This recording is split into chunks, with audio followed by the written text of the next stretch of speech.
this is Roger Green, host of the Surfing the MASH Tsunami podcast. This week, we're offering 5 conversations from episode 3, our discussion on the new MASLD Nomenclature. Plus, from the vault, a discussion from EASL 2023 about the nomenclature presentation, which was originally presented formally there. Last June, Jörn, Schattenberg, Louise Campbell, and I wrapped up EASL 2023 with a series of episodes about key events.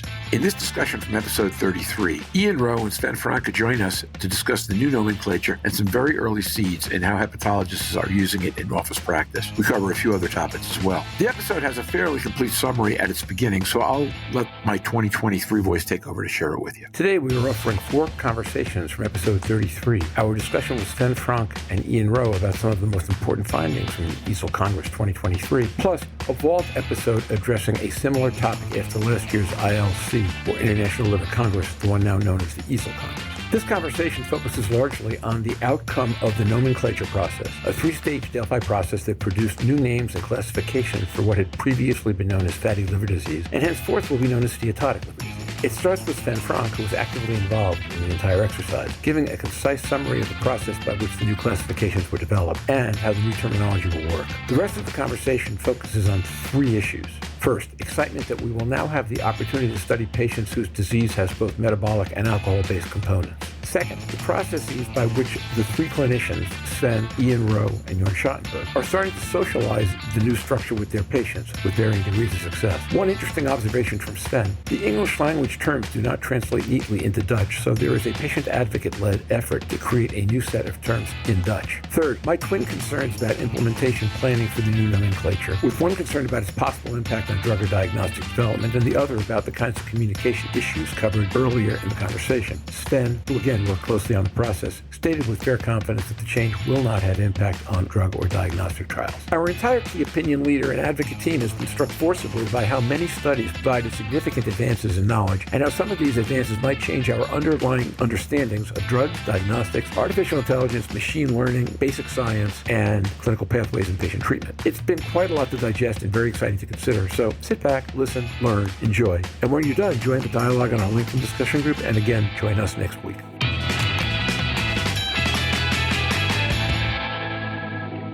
Sven, if you want to spend a little bit of time talking about nomenclature, I think that would be a good place to start. Rowe. I think we should a little bit. I asked Ian when we were offline, whether he's changed his wording with regards to patients. And I guess I'd ask Sven the same thing. I'll be interested to learn. Yeah, Sven, in his note on what we might talk about today, suggested we might talk about nomenclature. So I'll let you start where you want to, and then we'll go back to Jörn's question. Sven Francque. So of course, I can start with the fact that in the end, after a long global Delphi consensus process, we finally reached at least the end result of consensus process, which does not mean, of course, that it's the end of the whole story, but I think it's a milestone where the consensus finally was to, first of all, have the overarching term of steatotic liver disease. And I think it's very important to emphasize that is not meant to reclassify whatever disease, but it's just to make everybody think every time that when there is liver steatosis, you should think of all the different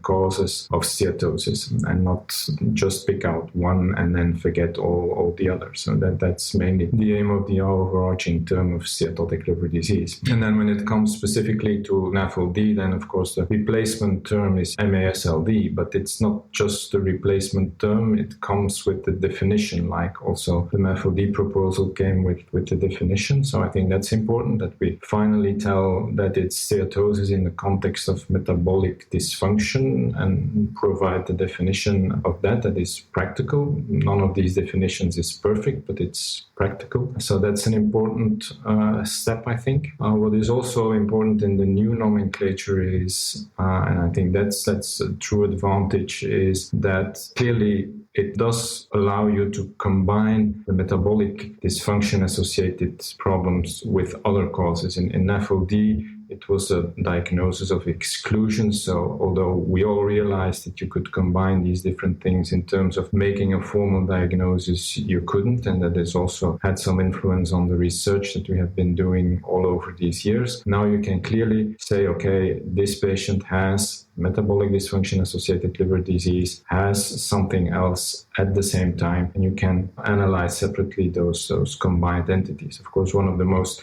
frequent combinations is the use of alcohol and metabolic risk factors. The Delphi panel in the end felt that this combination is so frequent and so important that it needed a separate name, which is the MASLD. But here again, the most important thing is it's a combination of causes, and you should not ignore nor one nor the other. So that are, to me, the most important takeaways from the nomenclature and the tools it gives us to improve on some of the issues that we had with NAFLD in the past. And then, of course, it's the term steatotic instead of fatty, because for a substantial part of the patient population that is stigmatizing or felt as stigmatizing. So it was thought that we should get rid of that, and that's why it's the more neutral scientific term steatotic, and we get rid of the fatty as a stigmatizing term. So thank you, Sven. I think that's an excellent summary of a whole bunch of stuff in a hurry. I will tell you parenthetically that if we've been trying to figure out what to do with the name of this podcast, I've given everybody the same puzzle, which is, can you say the words steatotic tsunami 5 times fast? And I've not yet found anyone who can do it, including me, and I'm usually pretty good at that stuff. So it won't be steatotic tsunami, No, it will not be the steatotic tsunami or the tsunami steatos, however you want to say it. It's not going to be that, right? I think Sven summarized it very nicely. The part I'm excited about is I think we are starting to open the door to study a obese, metabolically patient population that consumes a little bit more than no alcohol, and to run clinical trials in that arena is something I'm really looking forward to. So I think the nomenclature opens up opportunities here for patients and drug development.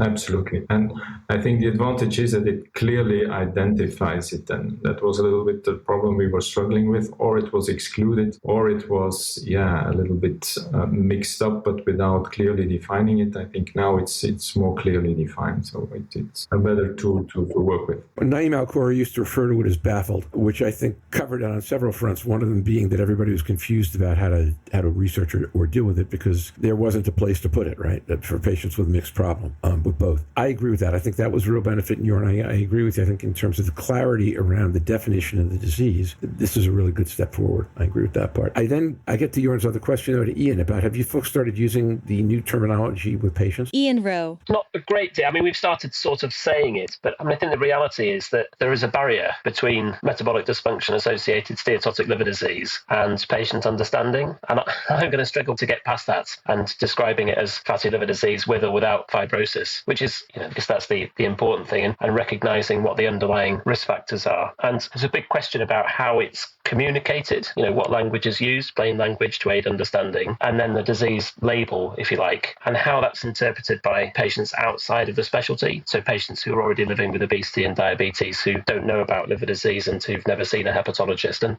there's a huge amount of work to do there. We know that we only know a very small proportion of the patients and what the impact is of, the language and the words that are used and the explanations that are given outside of specialty practice, I think is it's one of many next steps. Jörn, have you started using the terminology with patients yet? And how's it working for you if you are? Not fully. I think in the patient engagement, really nothing has changed. In the clinical trials that I'm running, also the nomenclature is not important. Here we struggle with NITs, with biopsy, with safety and these type of issues. It's the reaching outside of the field. It's getting the primary care physicians, I think, Ian, you mentioned that, to buy in. And as Sven said, to define it positively and say this is metabolic liver disease is a big step forward. And it's also, as Sven said, a patient-driven decision, not using fat in the name. So I think when I talk to physicians, I gave 2 talks more recently, and I spend 5 to 10 minutes trying to, explain them how we got there, why we did this, and not just mention the name change, try to dwell on that a little bit, and then followed up with some new data. But I think when we talk to peers, that's important, and that's where I spend more time. I guess if I have a concern about this, and I do, there are 2 of them, and they're both about impact, but the specific one that's more important, well, they're both important, but one can easily be disproven. The other's going to have to get worked out over time, which is exactly what you just said, Jörn and Ian, which is this is not an easy concept to communicate. And we've traded off the risk that some people would be stigmatized for making this really easy to explain. I was told that I'm not empathic when I made that comment to a certain patient advocate, but